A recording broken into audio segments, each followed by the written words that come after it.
Seorang pemuda berusia 17 tahun dilemparkan ke dalam sumur kering oleh saudara-saudaranya sendiri.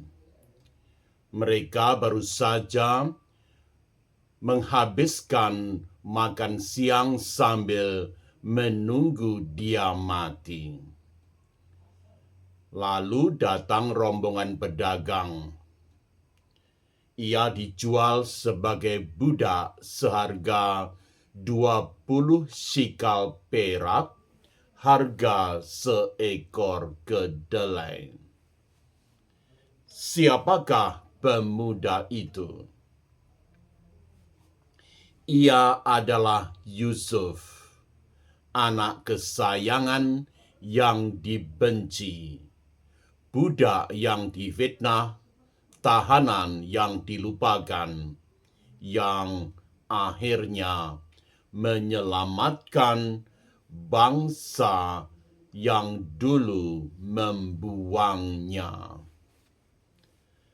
Hari ini kita akan menelusuri jejak Yusuf,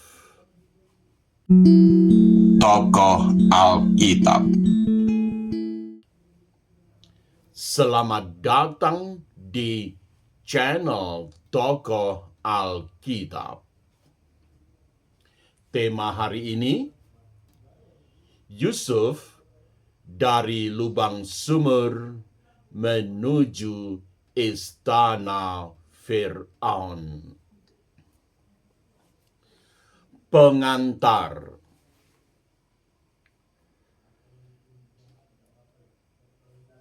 Yusuf, kisah yang paling dramatis dalam kitab Kejadian. Dimulai dengan mimpi-mimpi besar, diakhiri dengan air mata pengampunan. Dari jubah warna-warni sampai jubah emas Mesir. Dari lubang sumur sampai kursi Perdana Menteri. Namun di balik semua itu, ada sisi gelap yang jarang dibicarakan. Bagian 1, mimpi yang membawa bencana. Yusuf muda bukan sosok yang sempurna. Kitab Kejadian bab 37 mencatat antara lain bahwa Yusuf suka mengadu kakaknya kepada ayah. Yusuf memamerkan jubah warna-warni.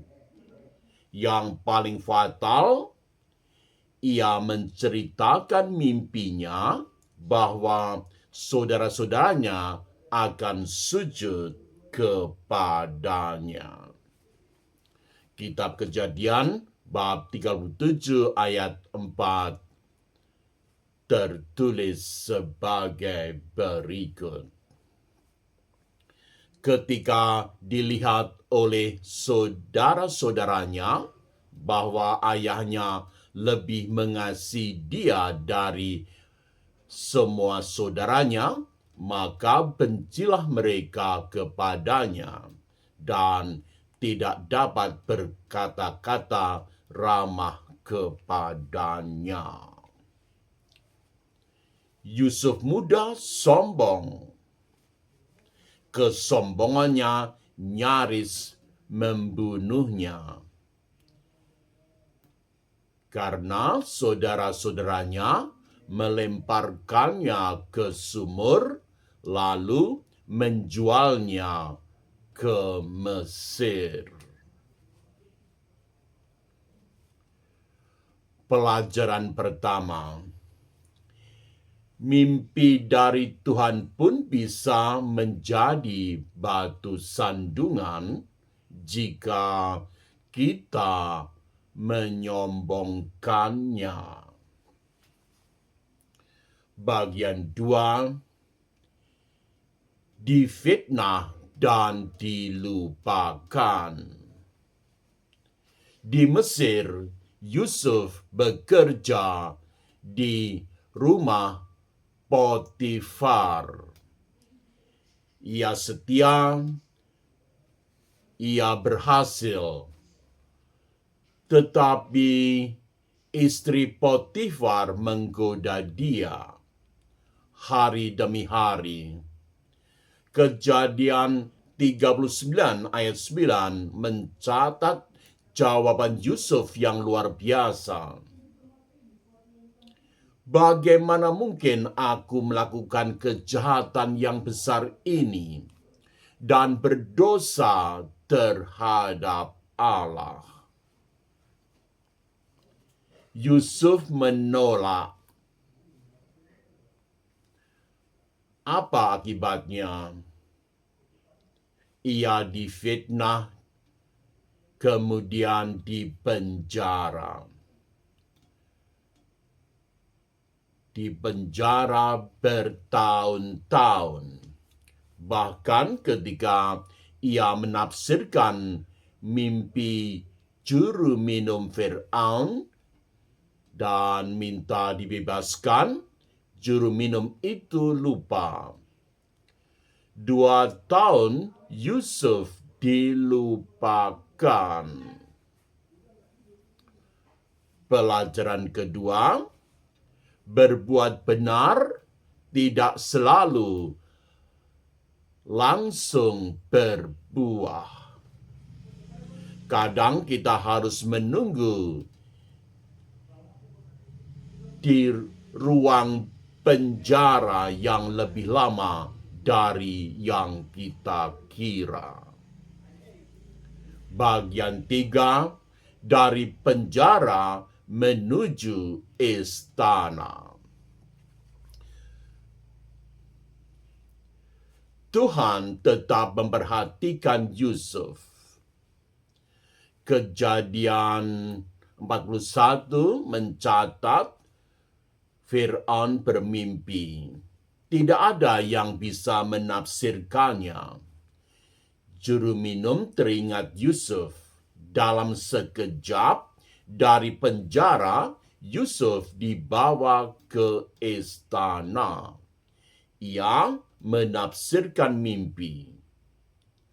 Fir'aun mengangkatnya menjadi penguasa kedua di Mesir. Tuhan tetap memperhatikan Yusuf. Kejadian 41 mencatat Fir'aun bermimpi dan hanya Yusuf yang bisa menafsirkannya. Dalam sekejap dari penjara, Yusuf dibawa ke istana. Untuk kisah lengkapnya silakan dibaca Kejadian bab 41 ayat 38 sampai 39. Selanjutnya Fir'aun mengangkatnya menjadi penguasa kedua di seluruh Mesir. Dari tahanan menjadi penguasa dalam sekejap mata. Hal ini berlangsung bagi Yusuf. Kisah lengkapnya silakan diperiksa bab 41 dari Kejadian ayat 43 sampai 44. Bertahun-tahun kemudian kelaparan melanda. Saudara-saudaranya datang ke Mesir minta gandum. Mereka sujud di depan Yusuf, persis seperti mimpinya dahulu. Disinilah momen paling indah. Kejadian bab 50 ayat 20 mencatat kata-kata Yusuf sebagai berikut. Memang kamu telah mereka-rekakan yang jahat terhadap aku, tetapi Allah telah mereka-rekakannya untuk kebaikan. Yusuf tidak membalas dendam, ia mengampuni. Penutup reflektif, apa yang bisa kita pelajari dari Yusuf? Pertama, Tuhan bekerja bahkan di tengah ketidakadilan. Sumur, fitnah, dan penjara, semuanya itu bagian dari rencana Tuhan. Kedua, berbuat benar tidak selalu langsung dihargai. Namun, Tuhan melihat perbuatan yang benar itu. Ketiga, pengampunan merupakan puncak kedewasaan iman. Yusuf tidak membalas dendam karena ia melihat tangan Tuhan di balik segala sesuatu. Bisa jadi saya, Anda, kita merasa difitnah, dilupakan, atau diperlakukan tidak adil. Belajarlah dari Yusuf. Tuhan sedang menenun cerita yang lebih besar dari yang Anda bayangkan.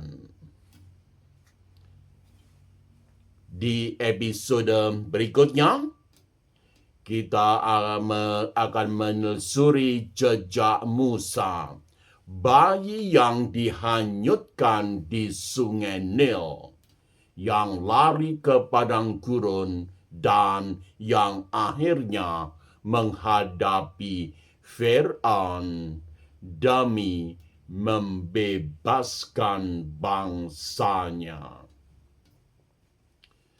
Tekan subscribe, nyalakan lonceng notifikasi, dan bagikan video ini.